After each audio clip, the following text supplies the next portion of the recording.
Okay, so this is all about predicting these products.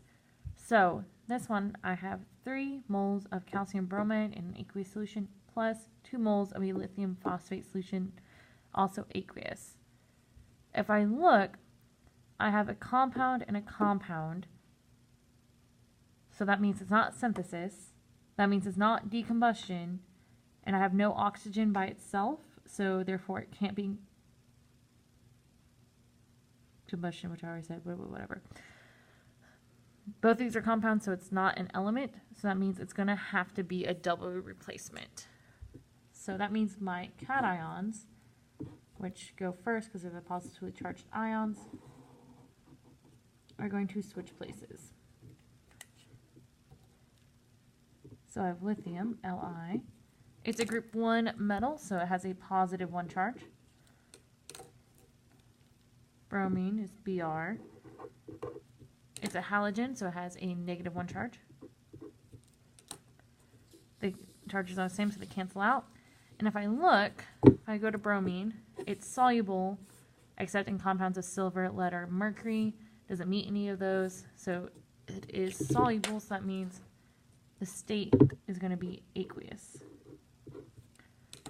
Then plus calcium, which is Ca, has a charge of positive 2. Phosphate, which is PO4, has a charge of negative 3. My charges always switch. That 3 is going to go right here. That 2 is going to go right here. So I need to figure out the state of matter for this. And look, phosphate's right here. It's insoluble except with ammonia or group 1. Calcium is a group 2 metal, so it doesn't mean an exception. So that means it's going to be insoluble, which means this is going to be more precipitate. So that means it's going to be the solid. Now if I look, if you notice, it's already, I balanced it over here, so there's 2. So that means 6 total. So 6 goes here. 3, 3, 2, 2. So everything's balanced now. Okay. Going down, this one, it's a compound plus a element. This one is going to be single replacement because you're looking to see if these two can trade places. So you need your activity series. If you look, the compound's right here. I'm going to write a little C. My element sodium, it's up here.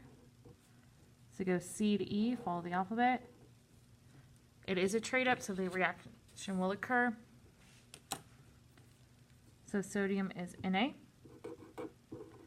It's a group 1 metal, so it's going to have a charge of positive 1. Bromine is Br. It's a halogen, so it has a group of negative 1.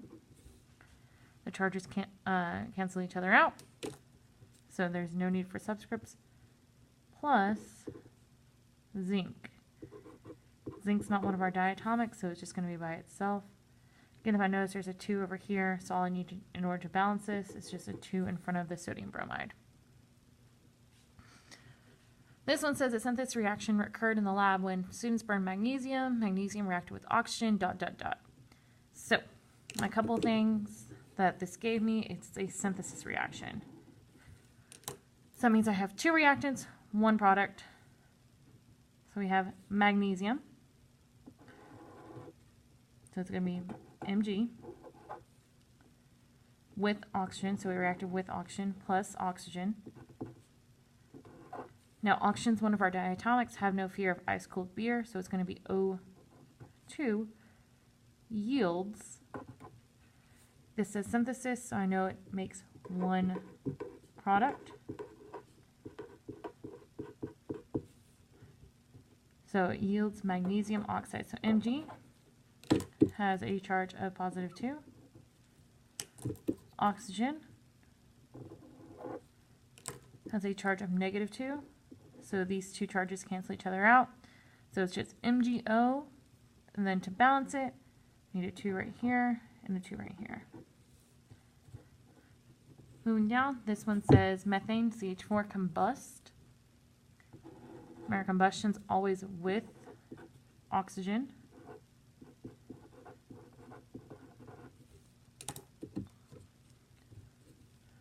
So CH4 plus O2, because remember oxygen is one of our diatomics, yields, this is the combustion of a hydrocarbon,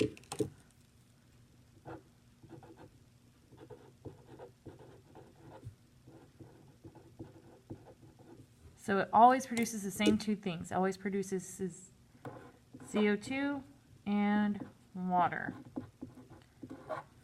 Now to balance it, 2 right here, 2 right here, 4 oxygen, total 4 oxygen, 4 hydrogen, 1 and 1 carbon. The last one is carbon dioxide is produced from carbon and oxygen. This is the one that a lot of y'all missed on your quiz. So carbon is C. It is not one of our diatomics, plus oxygen, which is O2, because it is one of our diatomics, yields, this says carbon dioxide. This is a covalent bond. That means there's prefixes, no charges.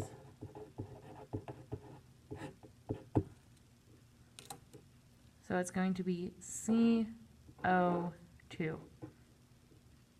And it's already balanced, so that makes our life really easy.